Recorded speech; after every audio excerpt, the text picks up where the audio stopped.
Welcome to FertilityFirst. I'm Ophir Saba, PA student from Drexel University, here to introduce you to an online resource designed to help you understand infertility, support your clinical decision-making, and guide you in making timely and appropriate referrals. In this briefing, we will review important concepts of infertility that can help you as a frontline provider manage care for your infertility patients. Infertility affects 1 in 8 couples, yet many patients delay seeking help. As primary care providers, you're often their first and most trusted point of contact. In this briefing, we'll walk through the essential tools and language to help guide your patients through their infertility journey. With infertility rates on the rise, PCPs are increasingly initiating preliminary infertility evaluations, while patients await specialist referrals or appointments. The initial visit in a primary care setting offers a valuable opportunity to begin addressing fertility concerns. Ensuring continuity of care throughout fertility treatment is especially important for this vulnerable population. What is infertility? Infertility is defined as the inability to conceive after 12 months of unprotected intercourse, or just 6 months if the female partner is 35 years old or older. Primary infertility refers to couples who have never conceived. Secondary infertility applies when there has been a prior pregnancy, regardless of outcome. Recognizing risk factors is one of the very first steps to initiating fertility counseling among patients of reproductive age. Certain groups are at higher risk, such as patients of advanced maternal age, obesity or underweight, smoking, or a positive history of PCOS or STIs. Racial and ethnic disparities also persist. Black and Hispanic women report higher rates of infertility, longer delays in treatment, and lower access to care. As a primary care provider, you are in a key position to beginning the initial infertility evaluation, and you should. Start by taking a comprehensive history. This should include age of menses and menstrual cycle patterns. For female patients, pay attention to symptoms of ovulation, known as melimina, which include breast tenderness, cravings, fatigue, and fluid retention, among others. Their presence can help determine whether the patient is ovulating. Collect information about past pregnancies, sexual history, STI history, lifestyle factors, and an overview of the partner's general health is also invaluable. See the screening tool icon on the top right corner of our website to find screening questions for your patients. Did you know male infertility accounts for approximately 30% of infertility cases? During infertility workups, it is critical to perform simultaneous evaluations on both partners. If warranted, don't wait to order a semen analysis. It's a simple, non-invasive test and can provide valuable insight early in the process.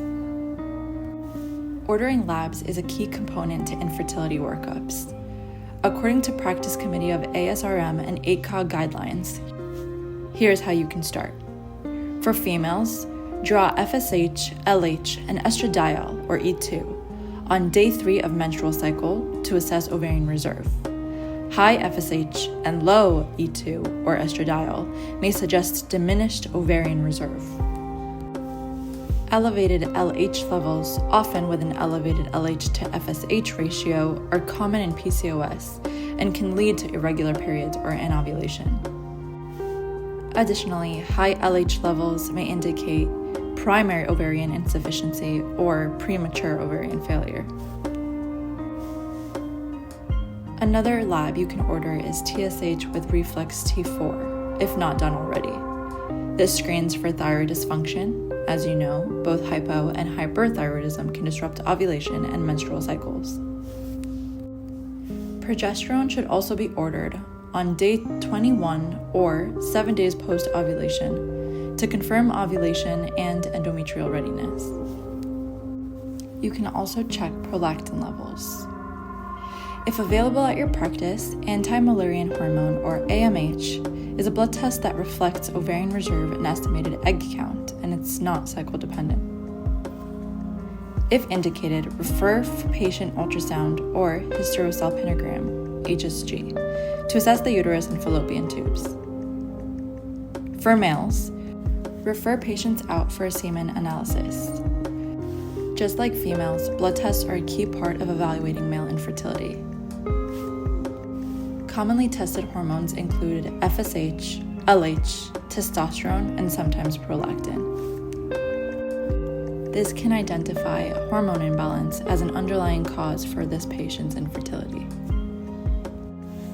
Infertility can have a significant emotional impact on your patients. A study by Chen et al. Reported that about 23% of women struggling to conceive met the criteria for generalized anxiety disorder, and 17% met the criteria for major depressive disorder. Considering the mental load on your patients is vital, make sure to screen your patients as mental health and stressors are associated with an increase in negative reproductive outcomes. Evaluating your patient's mental health is especially important today. Access to fertility specialists is often delayed. 20% of patients wait 2 or more years for a referral, and many discontinue care entirely. Even among those with insurance coverage for fertility treatment, dropout rates remain alarmingly high, between 46 and 58%. Both a proactive and an early referral by primary care providers can improve patient outcomes and retention. It is important to routinely ask women of reproductive age about their fertility goals, even if they're not currently trying to conceive. This is because many patients won't raise the topic themselves. Patients may not recognize a potential problem or believe it's too early to be concerned.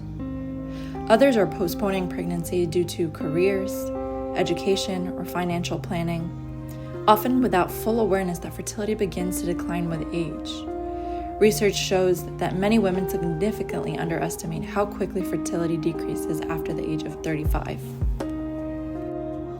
Incorporating simple fertility questions into annual health maintenance visits helps normalize the conversation. It enables early identification of potential concerns before patients experience months or years of frustration. It also opens up opportunities for preconception counseling, medication reviews, and proactive reproductive planning. Many patients wait in silence, especially LGBTQ+ couples, single parents, and people of color. Some suggested screening questions for your annual visits include: are you hoping to get pregnant in the next year or two? Have you experienced any issues with irregular periods or past pregnancies? Would you like to talk about fertility or family planning today? Initiating these conversations with your patients can help you identify some early warning signs that would require prompt fertility specialist evaluation. During your conversation, be prepared to begin educating patients about some of their options. You don't need to be an infertility expert to outline the path. Remember, most treatments start with lifestyle changes, such as weight optimization, smoking cessation, and cycle tracking. Before jumping into the advanced treatment options, please see the flowchart section in the top right corner of our FertilityFirst website. Our suggested framework can be used to help guide your clinical decisions. Let's start with ovulation induction medications. Clomiphene citrate and letrozole are both ovulation induction medications that are great for patients with anovulatory or oligoovulatory patterns. Of note, letrozole is the medication of choice in patients with PCOS. Up next is IVF, or in vitro fertilization.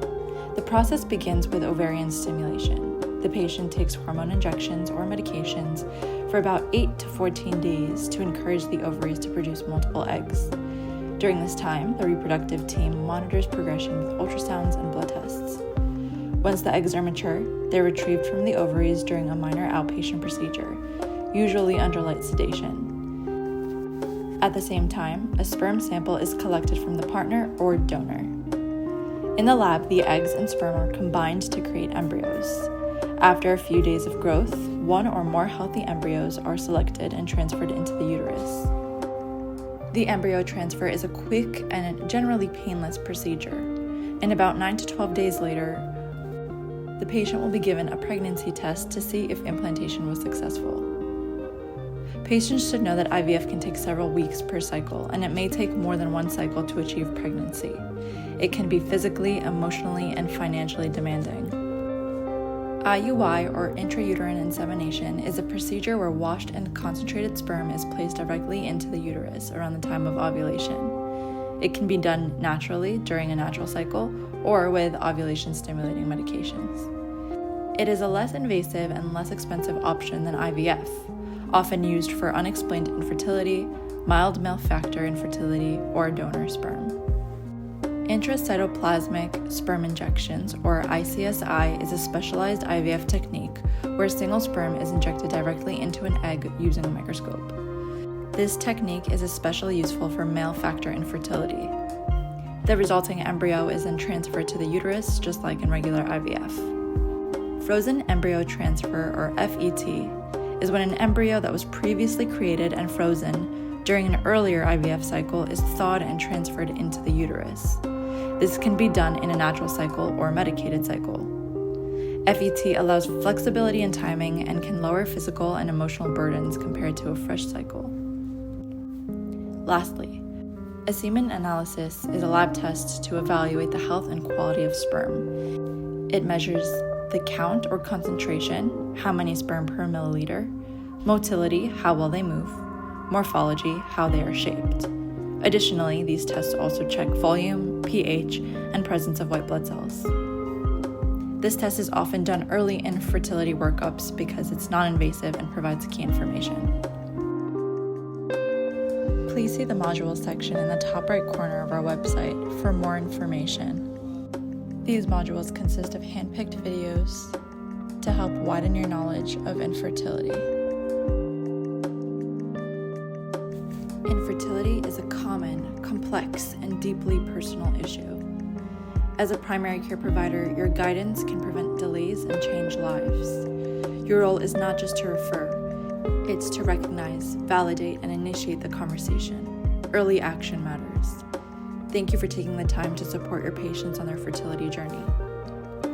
Please feel free to visit us at FertilityFirst and email us with any questions or suggestions.